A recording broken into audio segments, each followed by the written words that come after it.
I'm Sam Lingle with the Daily Dot, and I'm here with the owner and founder of CounterLogic Gaming, HotshotGG. I actually just realized this: the GG in your name might not be good game; it might be your initials, right? So actually, I started it as good game. I played Warcraft 3 back in the day, and you always said good game after you won or lost. So that's where it came to be. And then initially, I found out later, I didn't consciously think of it, that it was my initials too. So it's kind of cool that it worked out that way. It's got a little double meaning there. Yeah. All right, so I'm here with you at Dreamhack Austin. There's a lot going on here. I mean, how are you enjoying the event? I mean, it's great. For the first NA Dreamhack, they've had a fantastic event, I'd say. Mm-hmm. So you brought Counter-Strike and Smash here. Do you have any other people in the event? No, just Counter-Strike and Smash. Okay. I mean, you also have, obviously, your league team's competing in China. I mean, are you been able to get any sleep? Like, you're probably staying up and watching the matches, right? Yeah, it's been rough. I've watched, I'd say 90% of the matches. I missed yesterday, so. Well, they were already, qualified. I woke up and it was like 2-0, and I was like, yeah. So, I mean, you're obviously a league guy originally. That's where you got your started. You're one of the most legendary players ever. Obviously, you founded the team around you. But you're actually here in DreamHack in Austin and not, in China with the team. I think, like, if, TSM has a bunch of other esports teams, but if it was flipped and, TSM was at MSI, I think Reggie would probably be in China, right? Mm-hmm. So, like, why are you here and not, with your league guys? Yeah, that's a really good question, actually. Props to that. The biggest reason is I want to create a feeling of everybody being treated fairly and equal. And I know that League has been a focus for the organization for a long time, and I want to kind of transition that away so that everybody feels like they're getting value from CLG. And that's actually part of the reason why we haven't expanded to a lot of other games that people want us to go to, is because we want to create value for the people that we have under the brand. And if we feel like we can't do that, then we won't, expand. Mm-hmm. I mean, it seems like you have created a lot of value for the brand with the players you have. Like, obviously, everyone always says the golden age of CLG. It kind of really is, I think. You have back-to-back LCS championships. You have probably one of the best Halo teams in history. Your Counter-Strike team's doing decently. So what does that feel like that, you guys are having so much success as an organization? It feels really, really good. Previous to me really stepping up and like working hard on the organization, I had tried to get other people to do it, and it just never lined up. And ever since I started taking a lot of control in the company, it's been good. And then I hired on Melixia, and Melixia's been doing a fantastic job, really, really building off the vision of CLG and like creating a really good culture for the team. So, I mean, I think that was in August last year, somewhere around Yes. there. So what's that transition been like for you? Like, obviously you said you were taking more of the reins. Does that mean now you're like more of a back seat, or like what is your role now? How does that work out? So initially it was taking the reins and doing like almost all aspects of CLG. But now it's really slowed down in terms of like my commitment. Now I'm really focusing on like the strategic and the vision part of CLG. Like, do we want to advance into this game? Do we want to, treat our culture this way? I get to focus on values and figure out our biggest problems. Mm-hmm. And it's a position I really like because I don't like the nuances of like traditional business and like the whole kind of competing against each other on the back end. Mm-hmm. Like, I totally am for competition on the front end. Like, I love sports and I love esports, and I just love the concept of like fair competition. But like on the back end, it just gets messy, and it's like, it's stuff you never see. Just not fond of it. Mm-hmm. So now you're more focused on the competition in terms of like on the field or in the server. Yeah, and creating value for like a lot of the players. Like, I think infrastructurally, we are the most advanced esports team in terms of providing value to the players and cultivating the right mindset. And a lot of that has to do with my talks with Melixia and like, a lot of creative thinking about how we wanted to position ourselves in the space. So what's something you think that you guys do differently than other teams that gives you that advantage? I'm trying to be careful here because you're basically like expel your secrets, expel your competitive advantages.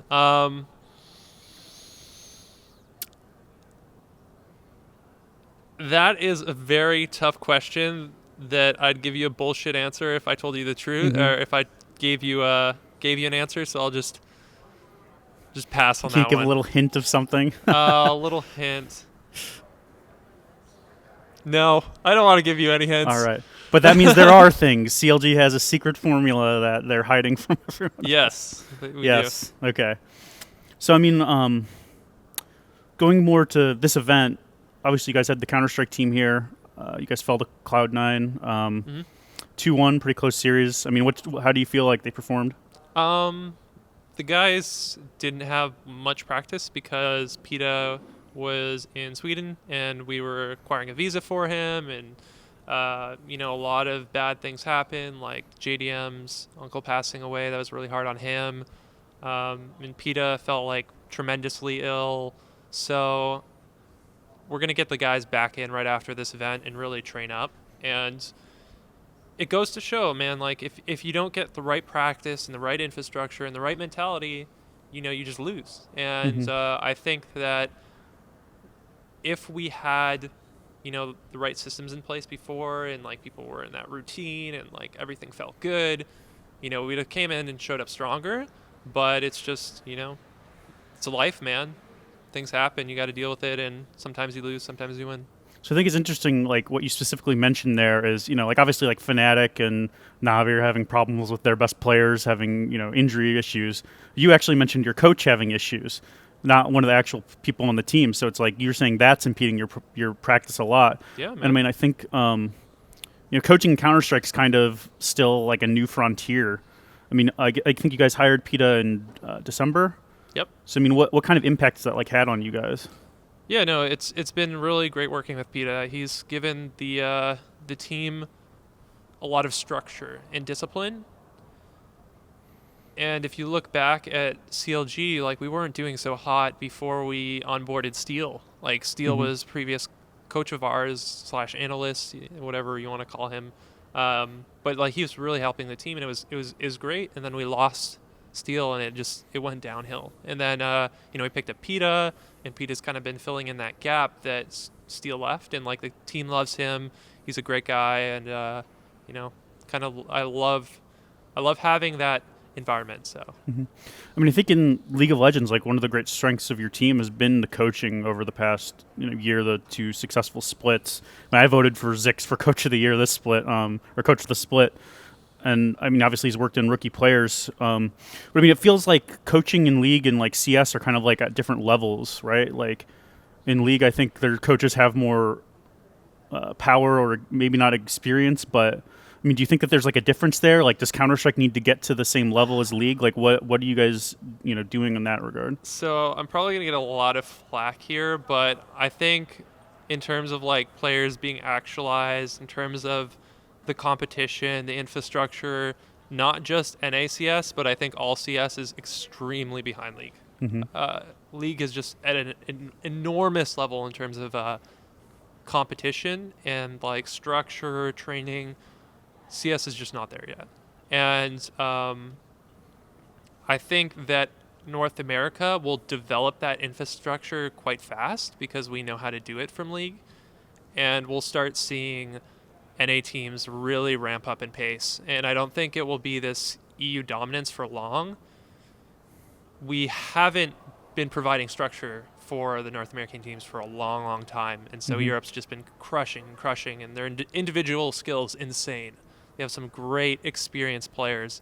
But, as time goes on, that gap is going to close and close and close. Let's see.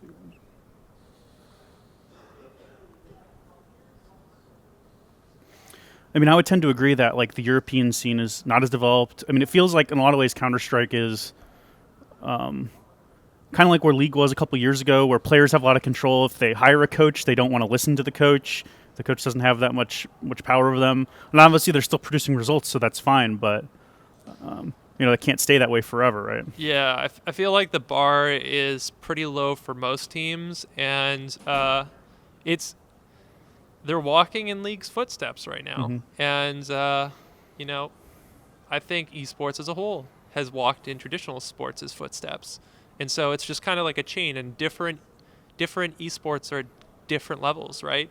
Call of Duty, you hear about players getting drunk and doing drugs, and it's before their matches. Like, it's not a good level. You know what I mean? And then you go up, and you have like Smash, and then you have like um, Counter Strike, and League of Legends. I don't know where Dota falls in that, but like, and I'm not saying that like that's the set structure, Mm-hmm. but every esport is at different levels, and they'll all model each other. So I mean, one interesting with Counter Strike is recently the major tournaments have started allowing the coach to actually like be behind the bench, right? yeah, Which is like even more impactful than what they can do in League of Legends. So it seems kind of odd to me that teams haven't really jumped on that, where you can actually have like it's been it's this huge thing where the in-game leader can't frag as well because he has to focus on calling, and it's like, well, now you don't have to do that, but teams don't seem to be adopting it very quickly. yeah. I mean, it's because there's not much talent, right? If this is like a new development in the space, how are we going to train these people? Like, that's a lot of thinking and strategy that goes behind it. And if you grab, someone that's coached before, like PETA, it's a little bit easier, but there's only like one or two PETAs in the scene, right? So you have to look at, okay, are we going to train someone from the ground up? Are we going to get a previous ex-pro and train them up? And you have so many different questions you have to ask yourself, and so many different paths in the road that you can take. Mm-hmm.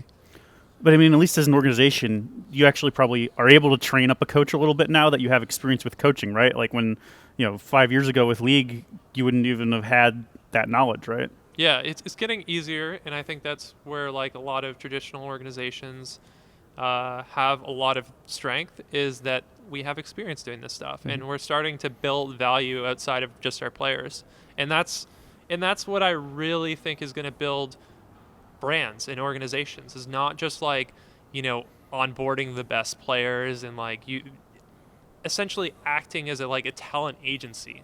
That is not the way sports teams should treat themselves, and I Mm-hmm. think that's how a lot of teams treat themselves. They just look at a player that's successful right now and has a big brand, and they buy them. I mean, so I would say that that's also probably a remnant of like what the esports structure has been.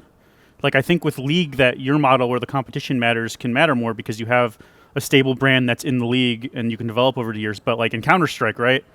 If you sign the best team, they might leave in a year, no matter what you build, and then you lost your entire brand, right?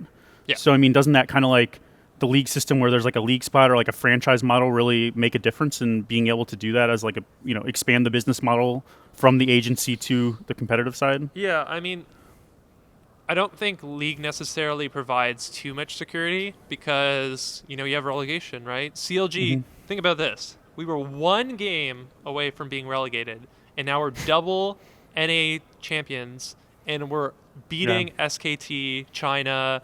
We might even win MSI. Like, just that it's a question I ask myself, right? You have the popularity of individual players, and that sometimes carries the game and the brand, right? And having like heavy relegation systems, I think disallows those legacy players from really picking themselves back up. And it makes organizations feel like, oh God, I need to figure this out right now, or else I'm going to die. I mean, I thought it was funny, like interviewing some of the Cloud9 players, like at the start of this split, like they're considered one of the favorites. They brought in Rush, like the MVP player, but they're afraid of getting relegated. It's like that was like their worry. Like our goal is not to get relegated. It's not like, oh, our goal is like to win the split. Obviously, they want to win the split and think they could, but that was like actually on their minds because they had a run-in with it. The season before, like they were nearly in relegations.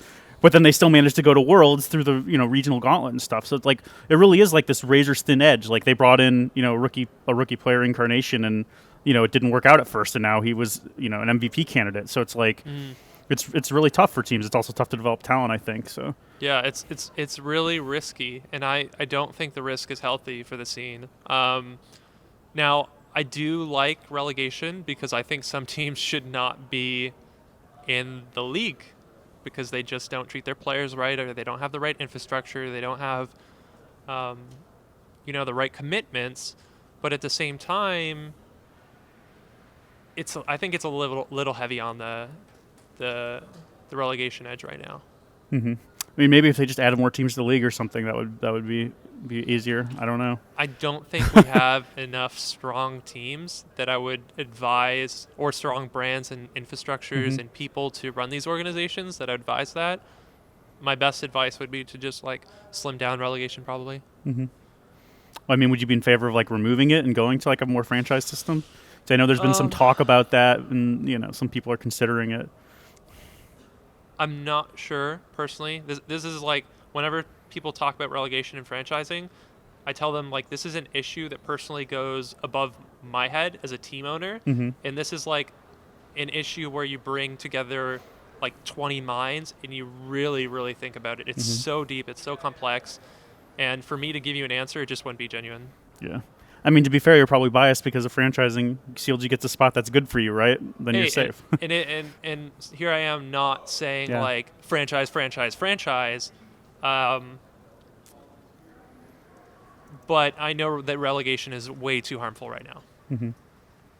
Case in point, just look at CLG. We're the best examples right now.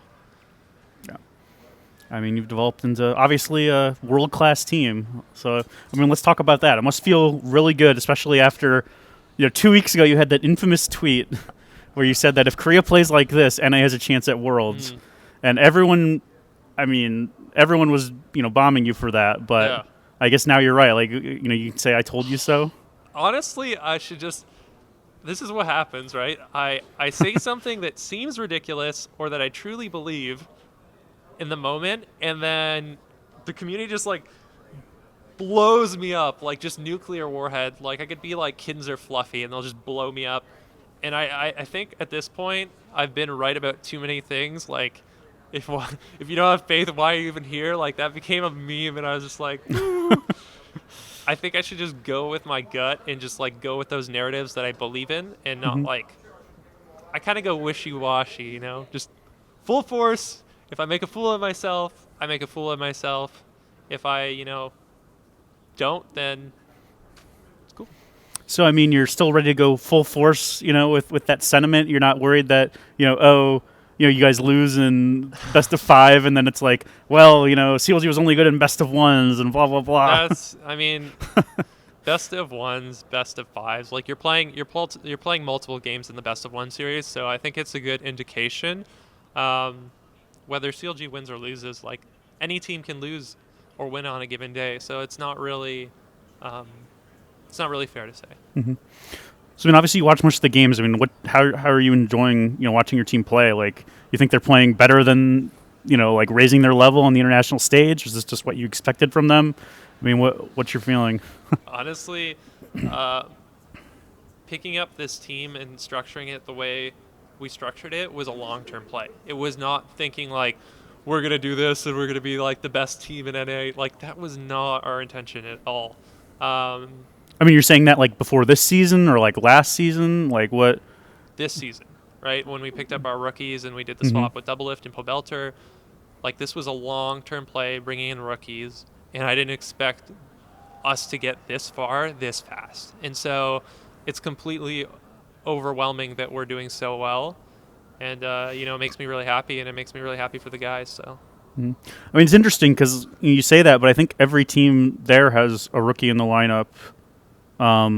Obviously the top 2 teams, like Royal has a couple rookies too, like you guys. Oh, okay, so you're talking about internationally. At MSI. Yeah. So it's like, I mean, a lot of these rookie players are performing well, in their first big breaks in the pro scene. Yeah, I mean, it's always a risk with a rookie.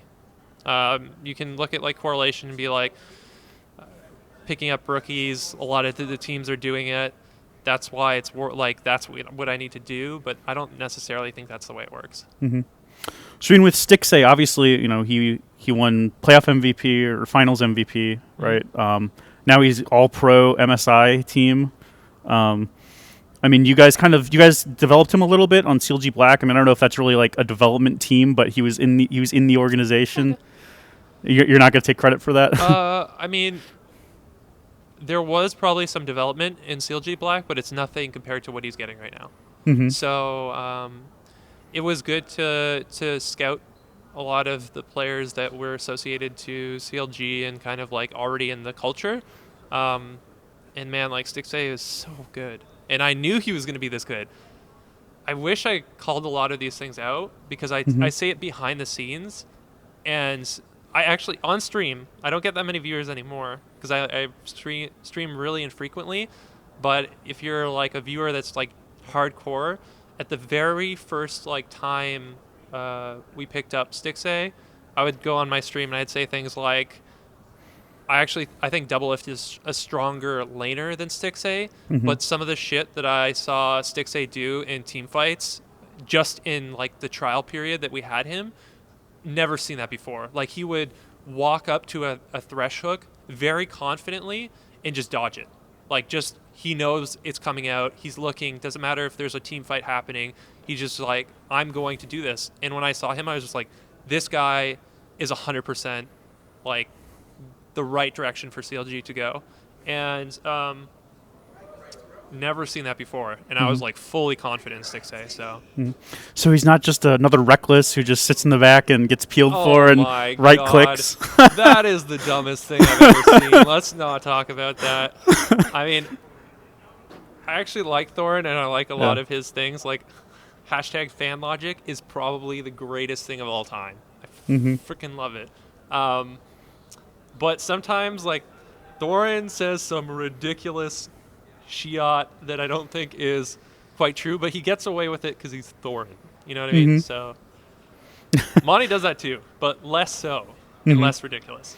I mean, at least Monty's, like, in League of Legends, right? Like, Thorin, he watches it some, but it's not his main gig right now. Yeah. I think he has a decent grasp because he's friends with Monty and he kind of understands. He's been around pro players in the pro scene for a long time. No, I do have a lot of respect for Thorin. It's just sometimes he goes off the deep end. But that's okay. That's why you love him. You know what I mean? I just think it's funny on like things like the Stixxay thing. Like it's like this huge topic of conversation now on the Reddit. Like, is he actually good or not, or like whatever? And it's just like, come on, like, how can you take anything away from him after like the performance he had? 80 carries in the world are like, this guy is fucking good. You have everybody on the CLG team like saying that explicitly that this guy is friggin' good, and now you have the owner of the team on record saying previous to picking him up, we were like, he's so fucking good. And I think a big problem is going to be like curving that because he's going to come in with so much confidence and he's going to be like, he's battling Zeds as an AD carry, he's beating Zeds as an AD carry. You know, I feel like when we come into next split, he's going to be like, I can beat all of these guys. So it's going to like flip around. And I mean, this is kind of a funny story when you mentioned that because I interviewed him like week 1 of LCS, like after his first game played. And he said that my biggest struggle this split will be not developing an ego. Yes. And I was just like, oh. It's like, I'm trying to like manage that and be like, okay, Stixxay, I know you're hot, and I know you just got called the best AD carry in the world by the best AD carries, but like you need to pull back and think of yourself as someone that has room to grow because you're a rookie. And I think we have the right culture to provide that, and if not, you know, just gotta give him a few beats behind the scenes coaching. Well, I mean, it's working out so well so far. I mean, in terms of the CLG lineup, I mean, do you feel like what is different that makes this team so successful right now? Is it just having, you know, a player like Stixxay in there who's capable of, you know, taking your style to the next level, or is there something else? What makes our team good? There's that question again. I'll say the most generic but true thing is that we have the right type of people together that have the right mindset and that have the cohesion. And a lot of that is stuff that we consciously think about on the back end. I mean, it definitely feels like your team is more than the sum of its parts, more than you could say for most of the teams like in, league in general, I think. So, I mean, obviously you guys are doing a good job organizationally, I feel. Yeah, if you really look at like CLG's story, right? Double If leaves, the organization like loses every single fan vote in LCS. Like I'm pretty sure I didn't see us win one fan vote, and we were coming in as the defending champions, and it didn't feel that way. And these guys had to crawl so far to achieve what they have. Like, people don't know this, but people were putting laser pointers in Afromu's eyes and on him while they were playing the finals. And as they were walking off stage, a bunch of fans were cheering, "Tilt, tilt, tilt, tilt! You suck! You suck! You suck! You suck!" And like the crowd was against them, everybody was against them, but they still persevered. The amount of mental fortitude that takes to come in as the underdog and like get treated so poorly by so many people and make it this far in your first competitive split, like it's really, I fucking love those guys. I really do. Well, I mean, now I think those fans might be singing a different tune after, this is one of the best international performances so far, I think the Western team has had in, years and years and years. I mean, obviously TSM won IEM last year, but the level of competition was a bit different. So, I mean... oh, can I say something? Yeah. Okay. And this is to CLG fans, because this is like something that really tilted me. Like, when we're playing against any team, whether it's TSM, whether it's C9, if you don't like them, please, please, please just keep that to yourself. And don't be chanting like lose, lose, lose, lose. Like, I will come over there and backhand you personally, or throw you off the bleachers or something. Just be respectful to the spirit of competition. These guys work really, really hard to master their crafts, and I see a lot of comments saying, these guys just play video games 5 hours a day or 6 days a week, and these guys fight for their lives. Like, relegation's very serious. The lifetime of a pro gamer is extremely, extremely short, and it's very, very stressful. And if you could just like respect the competition and respect your opponents and really just focus on cheering for the team that you love, that's a true fan to me, and that's the culture that we should be creating as a unit. So, amen. So that kind of brings up another point related to this tournament. You mentioned how stressful it is to be a pro gamer, the time you put in, stuff like that. Obviously, G2 Esports has had a terrible event. They said some things before the event that kind of got them in trouble after that. I mean, obviously, G2 is a newer organization to the LCS. They're probably not as established organization as you guys. You guys had kind of probably the structure to prevent that kind of thing from happening. I mean, what's your take on, like, what happened with them? I think it's half bullshit, and I think they're getting overwhelming amount of hate for unjustifiable reasons. Saying things like, "Oh, I work 6 days a week," at the grocery store. Like, there was comments like this: "I work 6 days a week, 10 hours a day, 8 hours a day. Like, you get to play video games." Like, that is fucking bullshit. I swear to God, you do not walk into your room and think, "Am I going to lose my job today? If I lose, am I going to like go back to a job that I don't even know I can get?" Like, I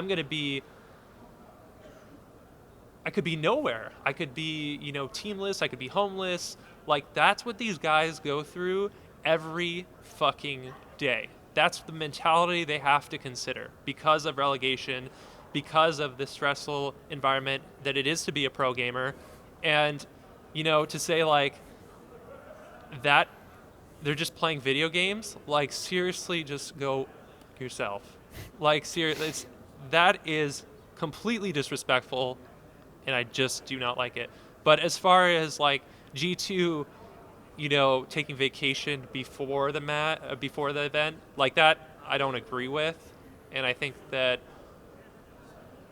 was poor timing from the organization standpoint. But it kind of like devolved into like two sides of the coin. Like, they focused on like the 6 days a week thing and like playing video games, and like people were like disrespecting G2 for that. And then the decision is like another part. I completely agree with that. So I mean, and they mentioned there's problems practicing because you can only play challenger teams and things like that. But I mean, you guys are in a similar situation, right? Because you couldn't get a visa for Smithy to go to Korea to boot camp beforehand. Is that right? yeah, I mean, we we had planned Smithy's visa before we even qualified. So, and it didn't really hinder our performance. Like, we were still practicing for challenger teams, and I think that helped us a lot. Sorry, G2. Maybe the challenger scene's better in America. Yeah, maybe we're just better in America. You know, I saw some funny comments being like, "Why isn't Korea going to NA now?" Yeah. I mean, it's interesting. Like, I think that, as esports gets more and more professional, there's more money involved. Like, there's going to be this big issue in terms of like how much time you can put in, like how much time is optimal, how much time you physically are able to put in. You know, like the Koreans, maybe they're better because they're playing 12, 13, 14 hours a day or something in somehow an efficient way. But maybe that's too much. Maybe it's not. I mean, where do you come in on that issue? Like, what have you learned as an organization now that you are putting a more strict regimen on the players?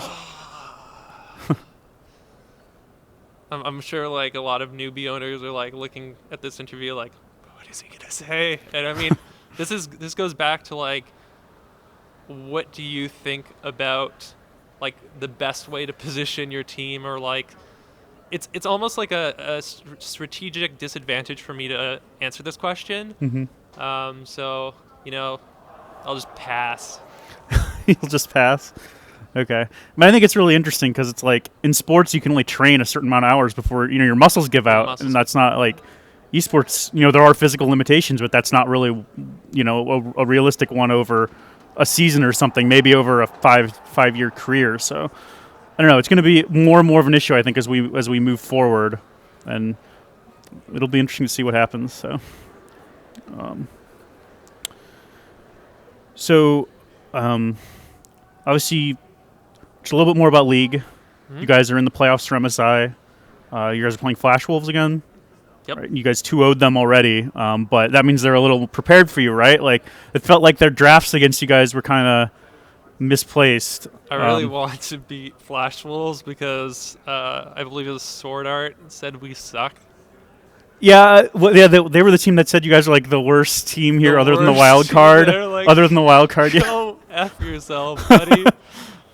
Yeah. It's going to be really heartbreaking if we lose, but I'm still proud of the guys for what they've done. So whatever outcome they achieve, I think they've done America proud, and they've done the job that they needed to do. They secured the seed, so whatever happens is just like bonus for everybody. So that would be a good place to end up, but I just want to add one caveat. You guys did lose to the wild card team. I mean, what do you think that like says or shows? I mean, is it just that the wild card teams are better, like, or what is, what's the takeaway? I mean, we lost one game to the wild card team, and that happens. Like you just have a bad draft or you're not prepared, and it can happen. Like if we play back when SKT was the strongest point, if they played us over and over and over, we're gonna hit a string of wins where we beat SKT, right?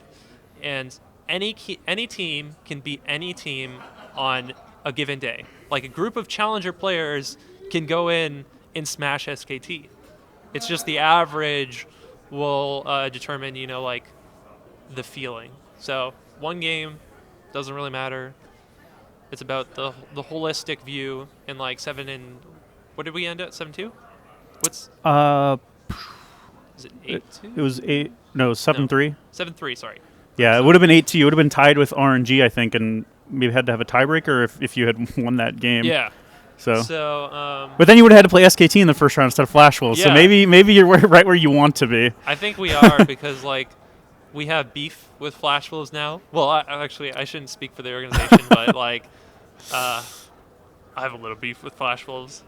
So it's good to like duke it out with them, and then we get to play who everybody considers the stronger teams, SKT and RNG, in the finals. Well, it'll be fun. So I do have another league thing I want to talk about. We mentioned earlier You mentioned CLG Black, Stixxay, player development. What do you think needs to be different or changed, or should teams be more involved in developing challenger or amateur players?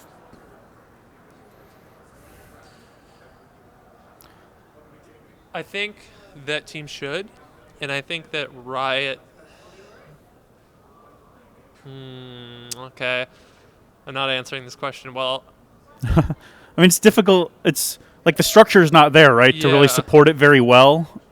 I mean, right now it's like we had like Immortals looking at a challenger team that they could, but they were looking to get a team that they could play and then maybe sell later if they make it in, which is like you're not developing a player for your team's future. I So think it's really weird that you can have an organization in Challenger and kind of just like farm slots and like swap out players left and right and just like control contracts. I think that it just feels wrong, and I think the Challenger scene just feels wrong right now. So I hope that like Riot comes in and puts in some like either teams have to have a mandatory challenger team or some heavier restrictions, but challenger is not in a good place right now. Riot's really struggled to find the right place with challenger. I mean, I feel like amateur development has always been a big issue in esports. Like, in pro sports teams, you have these giant rosters. You have backups that have to often play because of injuries or because you physically can't play like the whole game as a player, which is obviously not a thing in esports. Sometimes there are injuries, you need a backup, but it's very rare. And most players don't have any incentive to sign on a team as a backup when they could be starting for another team and getting better development that way. So, do you think there's like a solution to that problem? I mean, what do you think should be different there? Solution can always be done. I think there is a solution to that problem. It's just up to the controllers of the league to mandate it. And unfortunately, I think teams have limited position in that ecosystem. I think Riot controls the shots, and Riot does what Riot wants. And I hope that they just, understand that the way the scene is right now, it doesn't look healthy for, people to figure out, okay, I have like 80% effectiveness in League A, and I have like 60% effectiveness in Challenger, and just kind of try to balance those so that they can get like $1 million from farming the league team up. Like, it should always be the main league has all the best players, and we're focused on bringing the max level of competition to that league. And I think right now it's not that way. Like, I think you look at Cloud9, I really do think that it's not like A has all the correct talent. It's more like, oh, we can do A and B and like still achieve. That's also because of like the international rules, right? Like, so they're going to have 3 players that are still international players in Impact Rush and Incarnation. So they can't. That probably would be the most skilled lineup, and they can't field it. So, they want to have them under contract so they can do that next season when I think Impact becomes a native. But that means that they have to have a solution for this season, right? So that's like another hiccup, I guess, in that kind of. Yeah, I mean. I guess my feeling is a little biased because I'm a team owner personally, and I just don't. It just doesn't feel right to me. And if from a strategic angle, like I feel like I have to. It's weird. I feel like I have to like field a challenger team so that I can compete because like if they get more money, then they might. Offer crazy stuff. It's just you weird. Deny them from getting money by eliminating them in the challenger scene too. It's really awkward. Yeah, I just don't think like if you look at prize pools in League, they're so low. Well, I thought it was funny. So I was researching something for an article about the ULL campus series. Yeah. And like the amount of scholarship money that's given out is like the biggest prize pool in League other than like the World Championships, which is just like. Seems weird, but that's just like how it is. And it's like these college players, like the UBC players who won the past 2 years, have more earnings than like Doublelift does for his like entire league career. Yeah. Obviously, he gets salary and they don't, but I think right now we have to do a lot of changes to the league scene to make it optimal for the future of League and the growth of this sport. And Like, I'm getting frustrated right now because I'm thinking about like the prize pool, and I'm thinking about like how much resources are dedicated to getting these players, and like the level of competition, and like the prize pools are just But part of that's because Riot helps fund the league too, right? And they give you money to pay some of the contracts and stuff. yeah. But But if you think of it this way, like the most beneficial thing that a established team can do to make money is honestly just farm a challenger team. It really is. So I mean, that's also another product of the relegation system, right? I mean, if that wasn't in place, you could have a challenger league be the developmental league, or and then if none it of this would be an wasn't- issue. Yeah, and if it wasn't so heavy, then you could like it wouldn't be like someone's like, oh, I'm gonna grind a challenger team just for this one thing. It'd be too much of a liability. But right now, it's like you got 3 chances, man. I don't know. It's interesting. I mean, obviously, Riot's aware of all these issues, I'm sure, and we'll see. We'll see what they decide to do. Yeah, I mean, I wish the conversation for all developers were more inclusive into the thoughts of organizations. I think right now, I think the wrong people are leading the space, quite frankly. So how do you see that changing? I mean, like, obviously people talk all about, oh, we need a players' union for all these issues, but the teams could have a similar thing, right? And then they'd have enough leverage to have some influence. The correct structure is always going to be you have the league, you have an owners union, and then you have a players union. If you have the players union first and you don't have the owners union, then that creates massive leverage into the players, and it like people always think like players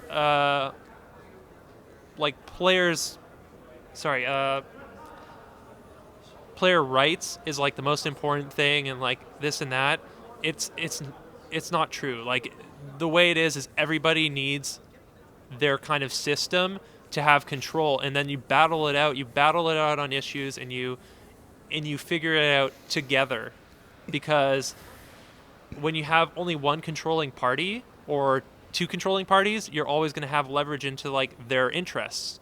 So I think it's really important that we create a system where everybody is represented, and that's how you really, really create something that lasts.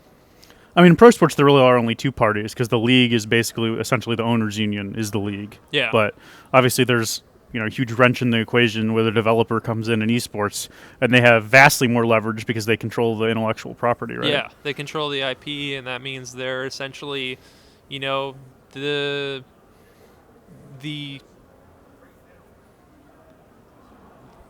word I can think of is like God of the sport. Like. Well, everyone always says they're the judge, jury, and executioner or whatever. Yeah, the judge, jury, and executioner. I don't think that's healthy. I really don't. I mean, I do phenomenally love Riot Games for what they've accomplished, and I know Blizzard's getting into the space, and I love everybody supporting esports, but we gotta have a structure that makes sense, and like the teams and the players need to be really included in those conversations. And I think they need to have a lot of leverage into them. So, I mean, like the other day, I think FC Schalke acquired a league team. There are other sports organizations who are used to a different structure who are coming into esports. There's big money coming into esports. I mean, do you think that that's going to kind of provide some impetus for that to change? Because, like, the Sacramento Kings are, investing in energy, and they're not used to this system where they have to bow to Riot Games as well, right? Like, do you think that's going to have an impact? And they also have more money to potentially have more influence. I think at the end of the day, I think the consumers are the ones that have all the power. I think that if the consumers want something and they really, really fight for it, then that will be the dictation of what happens. Like, except sandbox mode. Yeah, except for sandbox mode. Like, if they can't, like, Riot, like, from a resource and like a engineering standpoint, like they factor in like, okay, we need to really focus down on network infrastructure, and like that's what matters the most to players, and so they figure out how to do network infrastructure, and like all those decisions I completely agree with. It sucks that we don't have replays, or it sucks that we don't have sandbox, but I think Riot they're not a stupid company. I think they have their shiat together, and I agree with them on all those points. But it gets weird because esports is like new to everybody, right? There's no correct formula for esports. This is so new. The industry is so new, and limited expertise all around. And even the expertise that are in, I don't think are that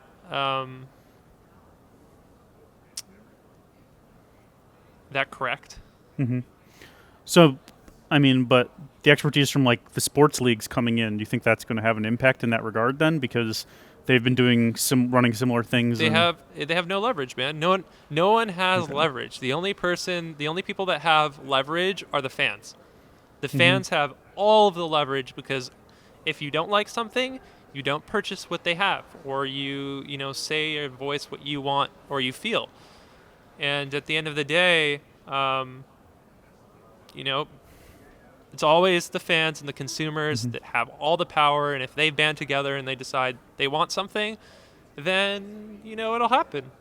I think from an esports perspective, that's how it works. Maybe not from like the sandbox mode. We want sandbox, but I truly don't think that like people would be like, okay, so are we going to focus on making the network ping for all of NA fair and like expand this to all the amount of players that we can, or we're going to have sandbox mode? Like, I'm pretty sure if you equate it that way, like everybody's smart enough to think like, okay, we need to focus on network infrastructure, not sandbox mode. So say CLG wins MSI, all of the fans are just behind your team, they'll do what you say. What's the one thing you'd want them to make Riot do to change esports? Riot's probably like, George, I'm going to kill you.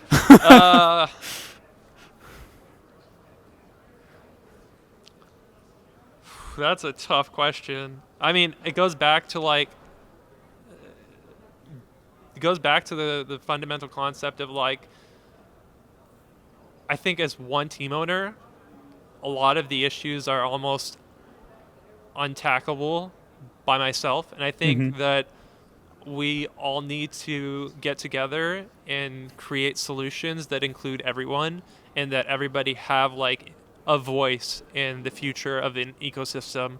And I don't think it's healthy for one party to. So I guess starting those conversations in the way of like everybody is represented is very, very healthy. Okay. So we're still at Dreamhack. We just had some heavy conversation. Obviously, you must be enjoying the event. I mean, it's just kind of cool for you because it's kind of like a throwback to the older days. Like, I mean, I've been to a lot of stadium events now, LCS and stuff like that in studios, but this kind of reminds me of like, lands I used to go to like 10 years ago or something. Yeah, I mean, it feels good. I love the environment here. I love Dreamhack. It's been a great experience, and it's a good throwback. Good feel. So you think I should have more in the States? Yeah, I mean, I think we're in a place where I think we might be having too much esports. I'd say CSGO is going to be in a really rough spot with all the leagues happening. I look at League and like there's more and more events happening and more games being played. I don't know, man. I think I like the feel of this, but how it evolves and how much players have to play, I really don't think it's good if we're just filling up all their free time with events. I mean, that's the advantage of having like the right and forced structure, right? Is that it can be a little more structured, even if some teams feel they need to take vacations, in opportune moments. I like that. The CSGO guys don't know what it's like, but I know if they felt that kind of structure where, they know what their life is going to be like and they know how their schedules are planned and they don't have that consistent, like I have to travel here, travel there. It's better for their health and their mentalities. I think it's important that CSGO has something like that. A lot of them don't even want to have team houses, right? Like, yeah, it's kind of that's a different story altogether. But yeah. Okay. Well, obviously you had CLG competing or CLG Counter-Strike competing here, and you also had a player in the Smash tournament. So how did that go? So CS:GO, I mean, I think we talked about this at the start, but Maybe before the interview. okay. I think SFAT was playing Hungrybox. Yeah, SFAT played Hungrybox, and he went down 3-1. Mm-hmm. And then for the CS:GO team, we played Cloud9, and we went to the very last map, and it was pretty close. But C9 pulled it out, and those games were so close. They were so close in either direction. Like, had we not like peaked when we had the bomb planted in like the first map, and we won one round, it would have been completely different. So it's crazy if you think about how close those games were. Yeah. I mean, it's been a pretty exciting tournament. I mean, there's one moment it wasn't, it was with your team there where Summit like had one of the biggest collapses I've ever seen like in a round. That was like insane. I mean, it's just, I don't know. Counter-Strike's a fun game to watch. But. Yeah, it is. And it's pretty easy to pick up, which is why I like it. So in terms of Smash, I mean, the fighting game scene's not really as developed as some of the other bigger esports scenes. I know you mentioned that you want all your players to feel special, like the organization provides them something. So what do you guys do for like your fighting game players? Well, we always invite them to the house, and we always spend as much time as we can. Like, a lot of them are in school, like Pew's in school, and he's kind of doing his own thing. And like whenever we can, we'll try to invite them over to the house, spend a lot of time with them, really get all the teams to be together. So make it feel like a family. Mm-hmm. So I know that you mentioned that like you haven't expanded to some other games yet because you're kind of trying to make sure you cover all the ones that you're doing. Are there any on the horizon that you're looking at? Obviously, if you walk through the BYOC, like every third computer is playing Overwatch right now during the open beta. I mean, that's a big one that's on a lot of people's radars. And what do you think we might see for CLG in the future? Interested in Overwatch, but we'll have to see how that pans out. Blizzard hasn't really opened up the door for CLG. I know they've been talking to other organizations. It's going to be interesting to see how it pans out. I think there's a lot of wealth of knowledge from owning an organization and like being a part of that, and I think that they should be very adamant about including, and all game developers should be adamant about at least picking our brains and understanding our culture. And I think the wrong people get into the wrong positions and have the wrong mindset, and it's just like, what are you doing? It almost feels like, ugh. I can't talk about Well, I'd ask for specifics, but I know you won't say anything. Yeah, I won't say anything.